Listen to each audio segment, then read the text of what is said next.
శ్రీరామనవమి వేడుకలకు గణపురం మండల కేంద్రంలోని శ్రీ సీతారామచంద్ర స్వామి దేవాలయం భక్తులతో కలకలలాడుతుంది. అఖిలాండ కోటి బ్రహ్మాండ నాయకుడైన శ్రీ సీతారామచంద్ర స్వామి కళ్యాణ మహోత్సవం సందర్భంగా గణపురం గ్రామంలోని ప్రఖ్యాత ఆలయాన్ని ఉత్సవ కమిటీ ఆధ్వర్యంలో అద్భుతంగా అలంకరించారు. భద్రాద్రి ఆలయంలో నిర్వహించే విధంగానే ఇక్కడ కూడా సాంప్రదాయబద్ధంగా క్రతువులు నిర్వహిస్తున్నట్లు ఆలయ అర్చకులు గోవర్ధన శ్రీనివాసాచార్యులు తెలిపారు.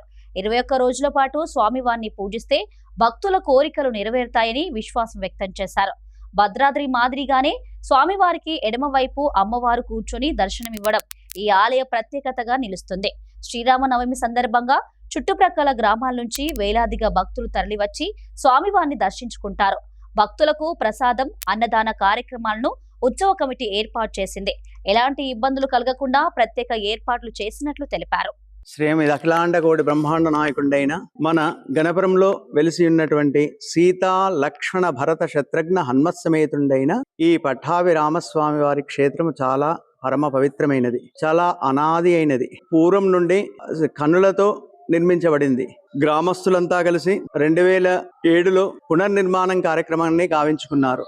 ఈ స్వామివారు భద్రాద్రి రామచంద్ర స్వామిని పోలినట్టుగా ఉంటారు. అమ్మవారిని ఎడమతొడపై ఉంచుకొని మరి ఏ రామాలయాల్లో లేనట్టుగా మన పట్టాభి రామస్వామి వారి ఆలయంలో భరత శత్రుఘ్నులు కూడా లక్ష్మణస్వామితో పాటుగా భరతుడు శత్రుఘ్నుడు కూడా ఉండి పట్టాభిరాముడు, ఆనందరాముడు, ఈ పట్టాభిరాముడు చాలా మహిమాన్వితుడు. ఈ స్వామిని 21 రోజులు సేవించినచో వారి వారి కోరికలల్లా సిద్ధించును. ఈ బ్రహ్మోత్సవాలు ప్రతి ఏటా అంగరంగ వైభవంగా నిర్వహింపబడడం జరుగుతుంది. చైత్ర శుద్ధ పంచమి మొదలుకొని 3 రోజులు అధ్యయనోత్సవము, అష్టమి మొదలుకొని పౌర్ణమి వరకు స్వామివారి యొక్క కళ్యాణ మహోత్సవ నిర్వహింపబడడం జరుగుతుంది. 27 శుక్రవారం కళ్యాణ మహోత్సవాన్ని, పట్టాభి రామచంద్ర స్వామి వారి కళ్యాణ మహోత్సవాన్ని నిర్వహించడం జరుగుతుంది. శనివారం గ్రామోత్సవంతో సాయంత్రం స్వామివారి యొక్క రథోత్సవ కార్యక్రమం, గ్రామ పురవీధుల్లో స్వామివారి విహారం కార్యక్రమం ఉంటుంది. ఆదివారం నాడు ఉదయము హోమము, బలిహరణ, మాధ్యాహ్నిక నివేదన, సాయంకాలము హోమము, బలిహరణ, సదస్య కార్యక్రమం నిర్వహించడం జరుగుతుంది.